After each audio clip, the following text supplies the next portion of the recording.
So yan mga kapangit, ang dami nating nilabahan ng mga damit. Ayun pa sa kabila. So, ito pa sa loob mga kapit sa kusina. So yan, dami nating nilabahan ng mga damit natin. 1 month natin yung hindi nakapaglaba. And dito pa sa loob mga kapangit. So yan, naglilinis tayo. Sobrang ang daming langgam. Hindi ko lang ba't nilalanggam ng pula tong higaan ko mga kapangit. Hindi naman tayo matamis. Maasim tayo. Sobrang ang daming langgam na malalaki siya na kulay pula. Sobrang ang sakit pa naman din mga gat. So yan. Nilinis natin ulit yung ilalim eh. Wala naman ganong dumi yung ilalim mga kapangit. Pero linisin natin ulit kasi nga sobrang ang daming langgam mga kapangit. Yung kulay pula pa naman din yung pagkasakit-sakit mga gat. So yan, linisin natin mga kapangit. So yun mga kapangit ko, linisin natin. Nakarang weeks ko lang ito mga kapangit nilinis eh. Ang dami kasing langgam.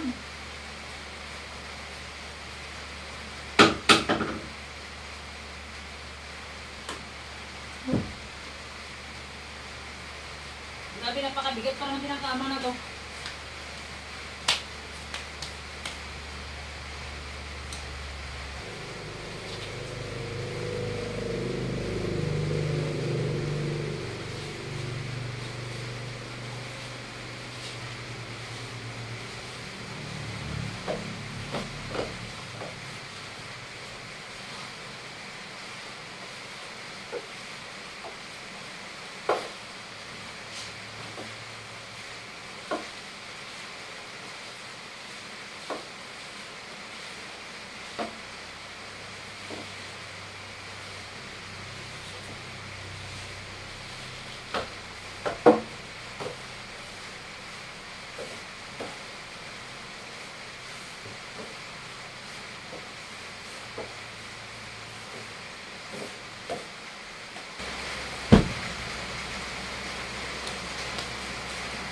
Grabe, ang lawak ng kama ko na to mga kapangit. Kasi sa matulog ito, apat na tao.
Bakit maglalaba tayo ng ano? Lalaba tayo ng mga bedsheet na naman. Magpalit tayo.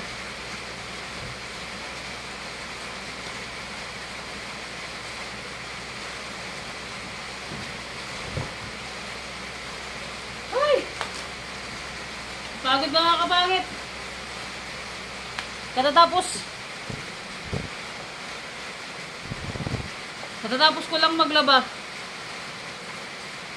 Ang dami ko nilabahan mga kapangit. Natapos ako, alas 2:45 na ako natapos. Alas 3 na ako natapos maglaba mga kapangit.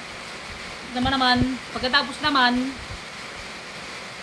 ito, palit tayo ng bedsheet. Di ko lang ba't nilalanggam tong higaan ko eh. Wala namang langgam sa ilalim. Nilalanggam tong bedsheet niya, kaya nagpalit tayo, baka sobrang bango na. Nakalang mga pangit nung pagdating galing Isabela, nagpalit tayo ng bedsheet. Tapos ngayon, nagpalit na naman tayo. Hindi ko lang ba't nilalanggam talaga. Ang daming langgam, yung kulay pula pa naman din yung nangangagat. Kasakit pa naman mga gat yun. Sobrang sakit mga gat. Palit tayo.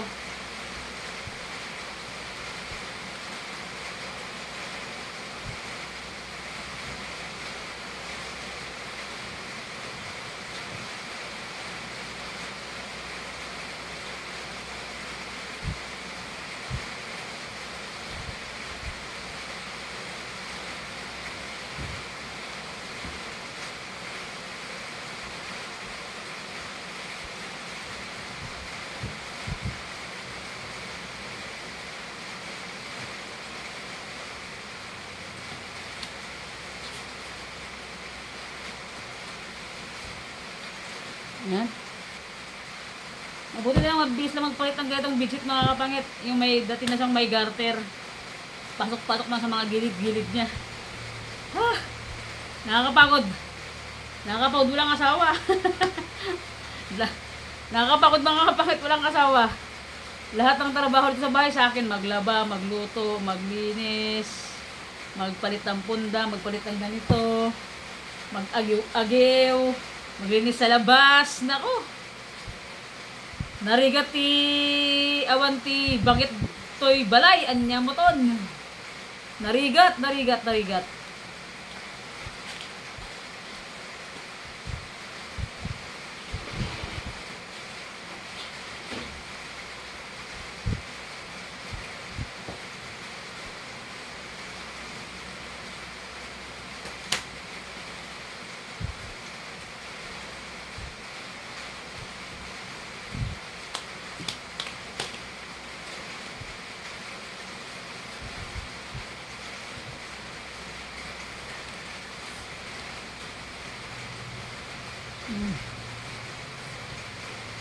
Ito kasing ano mga kapangit, itong bedsheet na binili ko na to, ano to? Ano siya? Pang family size. Ito kung titignan mo yung size niya, parang ano lang. Parang dubo lang mga kapangit, pero yung size niya family size. Ito kasing kutson, family size to. Tapos itong kama, ganun din family size. Parang mag-aanak ako dito ng ano Parang mag-aanak ako dito ng, ano tawag niyan? Mag-aanak ako ng 3. Ang laki ng kama. Ang laki ng kutson. Ay, nakakapagod. Grabe. Nakakapagod mga kapangit. Sobra. Pero, sabi nga nila, lahat ng pinaghihirapan natin, lahat ng ginagawa natin mahirap mga kapangit, lahat yun may katumbas. Grabe, sobrang sakit ng likod ko, and naglaba ko mga kapangit kaninang umaga, alas 9 ng umaga naglaba na ako pagkatapos ko kain. Natapos ako ng 2:45 mga kapangit. Tapos bandang alas 12 umulan na ng malakas hanggang matapos ako maglaba. Hindi pa natapos yung ulan. Hanggang ngayon umuulan pa rin mga kapangit. So yan. Medyo lumalakas na naman yung ulan. Kaya yun, pagpasok ko dito, sobrang ang dami langgam, kaya nilinis na lang natin and nagpalit na lang kayo nito para ganoon din naman, kasi susunod na araw magpapalit din naman ako, kaya ngayon na lang palit na tayo. Parang may bisita tayong parating Nakaraan week lang din magpalit na naman tayo ngayon Alright. Ay, huwag natin magsismas kasi hindi na ako nagwawalis. Grabe, sakit ng sakit ng likod ko mga kapangit, sobra. Pwede pa magiga lang muna. Ay!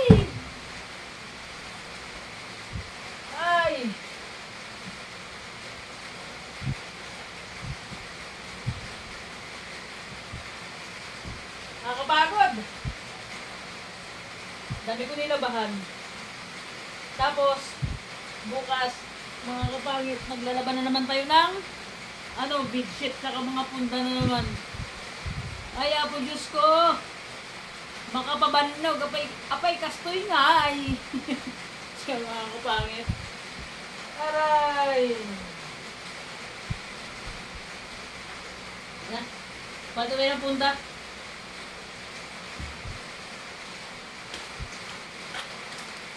Oh my G!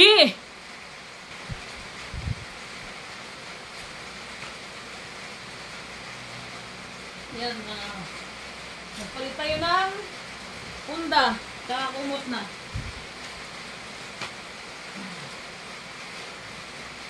Narigat, awan, bakit ba ito'y balay? Ay, apo Diyos ko. Uy! Makababannog. Maligkayat o kis-kisa ba? Nakakapagod mga kapangit sa araw-araw, grabe. Kailangan natin magtrabaho. Parang buong buhay na lang natin mga kapangit. Kailangan natin magtrabaho para may makain tayo, no? Hindi ba pwedeng matulog naman tayo ng isang buwan? Magpahinga, maghiga-higa, ganon. Chill ang buhay mga kapangit pag ganon, no? So yan. Palit na tayo ng punda.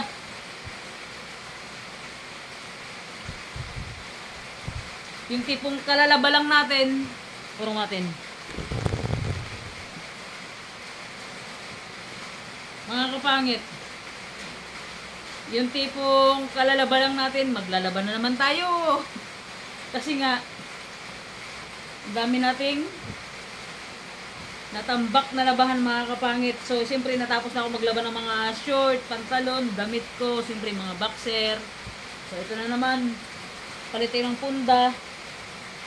Maglalaban na naman tayo bukas. Para wala tayong ganong tambak na mga kapangit, tambak na labahin kasi makapapanog ti addo ti muring natin o kisti sa ba. Mga pangit, nakakaintindi ba kayo ng Ilocano? Yung Ilocano ko pa sarbat-sarbat lang yung mga kapangit. Ayan. Lalaban na naman tayo. Dami nating labahin.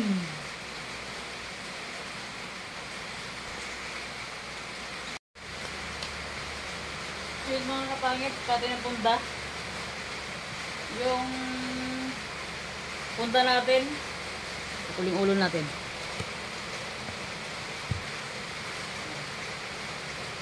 Yung punta natin mga kapangit, iba-ibang kulay. Iba-ibang kulay yung punta natin. Para makulay ang buhay, iba-ibang kulay mga kapangit.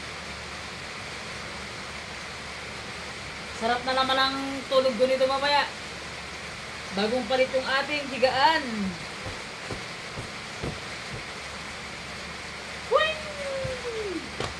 Ganun magpalit ng punda mga kapangit. Pagkatapos, hinahagis-hagis lang. Ano ba ito? Taga pagka hindi marunong. Balik tayo para naman hindi na tayo langgamin. Ewan ko na pag nilanggam pa itong higaan natin ulit. Talaga ibig sabihin mga kapangit, pag nilanggam pa ito, talagang matamis talaga tayo. Kasing tamis ng ano, ng asukal na puti.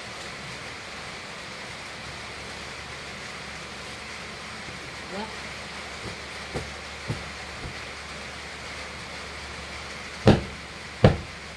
Ganun dapat. Yun mga kapangit. May terno pala tayong ano, may terno pala tayong tawag niyan. Punda na kulay maroon. Terno sa ano, terno sa kumot natin. Nakalimutan ko, hindi na kasi ako nagkalkal ng mga kapangit kaya akala ko walang ternuhan. So maroon ilagay natin. Yan. Para magkakakulay silang lahat. Mahilig talaga ako sa iba-ibang kulay ng mga kapangit.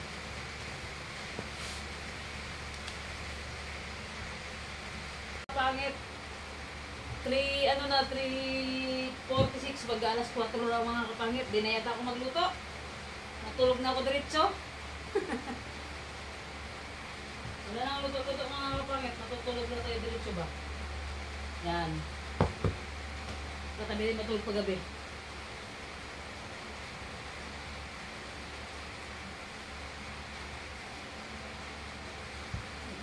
Malik. Mga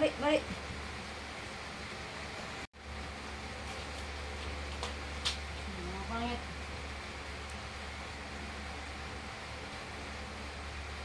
Pwisto.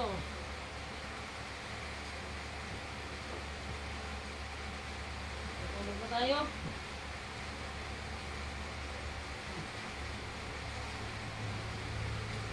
Ito yung pumututin mga kapangit. Kulay maroon din po natin. Ito mga kapatid, hindi ko ginagamit to. Comforter na to kasi ano. Ang hirap paglaba, ang kapal. Kaya hindi ko ginagamit, tsaka masarap gamitin ito mga kapangit kapag pagka tawag niyan, pag naka-aircon tayo. Good night, sweet dreams. Ay hindi, maaga pa pala. Ay, tulog na tayo.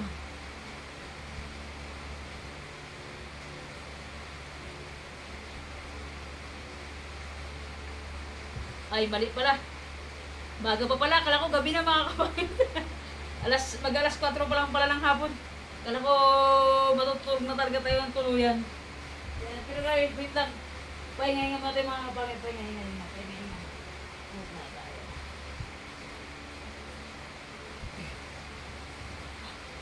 Huh. Yung tipong nagpalit ka lang, bigla ka nang inaantok. Talagang mga kapangit, sobra. Inaantok talaga ako kasi pagod talaga ako. So, yun mga kapangit ko. Tapos na tayong, bigat nito. Tapos na tayong magpalit ng, ng bedsheet natin. And yan, nakapalit na tayo ng, ng punda natin. Gumo-gumo pa ako yan. Alam nyo mga kapangit yung gumo-gumo. Alam nyo ba hindi? Gusot-gusot mga kapangit yung gumo-gumo. Yan. So, ilapag na lang natin siguro to para So nga lang, pagka naglaba tayo, ang hirap paglaba mga kapangit.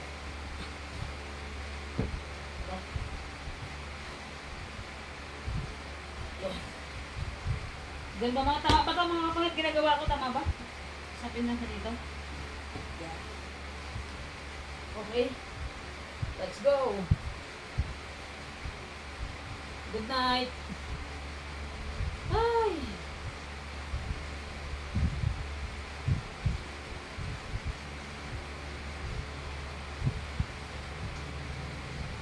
Okay na. Nakapalit na tayo.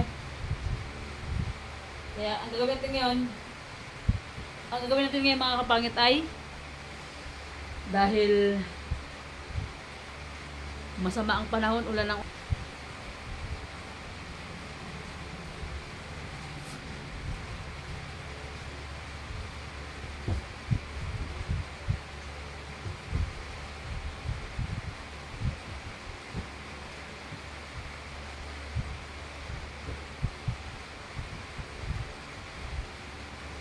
baka may parating tayong buwisita. Bisita pala mga kapangit, hindi buwisita. Bisita. Grabe. So sobrang nakakapagod talaga mga kapangit. Pagka ganito yung mata ko talagang akala mo yung hindi ako nakatulog ng isang buwan Oh. So yun mga kapangit ko, dito na yung vlog natin. Salamat po sa lahat ng sumusuporta. Thank you for watching po. Always mag-iingat po kayo and God bless always mga kapangit ko. So bye-bye mga kapangit. Bye-bye. See you next vlog mga kapangit ko.